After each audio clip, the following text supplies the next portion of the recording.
Hello అండి. నమస్తే అండి. ప్రకాశం జిల్లా ఆర్థికంగా ఎంతో వెనుకబడిన జిల్లాల్లో ఇదొకటి. వైఎస్ రాజశేఖర రెడ్డి కానీ, జగన్మోహన్ రెడ్డి కానీ ఫ్యాక్షనిజాన్ని పెంచి పోషించి ప్రజల్ని పూర్తిగా అధోగతి పాలు చేసి ఊరికే కూలి బానిసల కింద ప్రజల్ని వాడుకుంటూ కింద పాదాల చెప్పుల కింద వేసి తొక్కేశారు జగన్మోహన్ రెడ్డి గారి పాలనలో, వైఎస్ఆర్ గారి పాలనలో. కానీ ఒకటి మీరు గుర్తించండి, చంద్రబాబు గారు, లోకేష్ గారు చెప్తుంది ఏంటంటే 20 లక్షల ఉద్యోగాలు 5 సంవత్సరాల్లో ఇస్తామంటున్నారు. 20 లక్షల ఉద్యోగాలు ఇవ్వటం అంటే రాయలసీమ, ప్రకాశం జిల్లాలు కానీ, ఇటు ఉత్తరాంధ్ర జిల్లాలు కానీ, అటు గోదావరి జిల్లాల్లో కానీ ఎన్ని పరిశ్రమలు తేబోతున్నారు, ఇన్ని ఉద్యోగాలు ఎలా కల్పించబోతున్నారు, ఎంత అభివృద్ధి జరగబోతుంది ముందు రోజుల్లో. సో దీన్ని బట్టి మీరు ప్రకాశం జిల్లాని ఎలా అనలైజ్ చేస్తారు? ఒకటండి, ప్రకాశం జిల్లా ఎంతో గొప్ప చారిత్రాత్మకమైన జిల్లా, ఎంతోమంది గొప్ప గొప్ప మహానుభావులు పుట్టిన జిల్లా ప్రకాశం జిల్లా, ఎంతోమంది గొప్ప గొప్ప మేధావులు ఉన్న జిల్లా ప్రకాశం జిల్లా. అలాంటి ప్రకాశం జిల్లాలో ఒకప్పుడు తెలుగుదేశం పార్టీ హయాంలో అభివృద్ధి పరుగులు పెట్టేది. కానీ ఈ ప్రభుత్వం వచ్చిన తర్వాత మొత్తం ప్రకాశం జిల్లాలో అభివృద్ధిని గాలి కుదిలేసి అక్కడేంటంటే అక్కడుండే మైనింగుల్ని అవుట్ని చేసుకోవడానికి వీళ్ళ పార్టీ ఎమ్మెల్యేలు దోచుకు తింటూ ఉన్నారు. బూతులు మాట్లాడేవాళ్ళు. అతను ఎవరో రాంబాబు అంట, మా పిల్లల పుస్తులమ్మ తెస్తాం మేము రాజకీయాల్లోకి ఎందుకు వచ్చిందని ఈ విధంగా మాట్లాడేవాళ్ళు.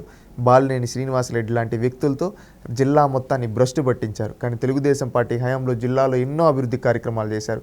ఏ విధంగా అంటే రామాయపట్నం పోర్టు ఉంది కదండి, అది నిర్మించడానికి శ్రీకారం చుట్టారు. అదేవిధంగా ఐడిటిఆర్ని దర్శికి తీసుకొని వచ్చారు. అదేవిధంగా దానకొండలో అంతర్జాతీయ పారిశ్రామిక పార్కు నిర్మించడానికి శ్రీకారం చుట్టారు. అదేవిధంగా ఏపీపీ సెన్ఆర్పిఎస్ పేపర్ మిల్ని మన ప్రకాశం జిల్లాకి తీసుకొని వచ్చారు. దాన్ని కూడా జగన్మోహన్ రెడ్డి తరింగొట్టేసి ఆపేశాడు.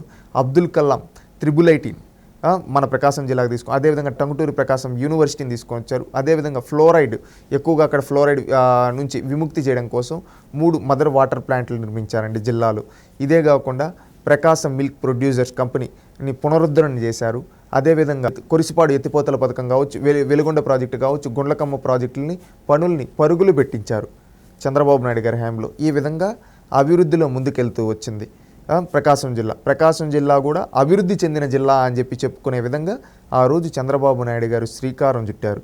ఆ విధంగా అభివృద్ధి కార్యక్రమాలు అన్నీ చేశారు. కానీ జగన్మోహన్ రెడ్డి వచ్చిన తర్వాత ఒక్క కంపెనీ తీసుకొని రాలేదని ఉన్న కంపెనీలను కూడా తరింగొట్టాడు.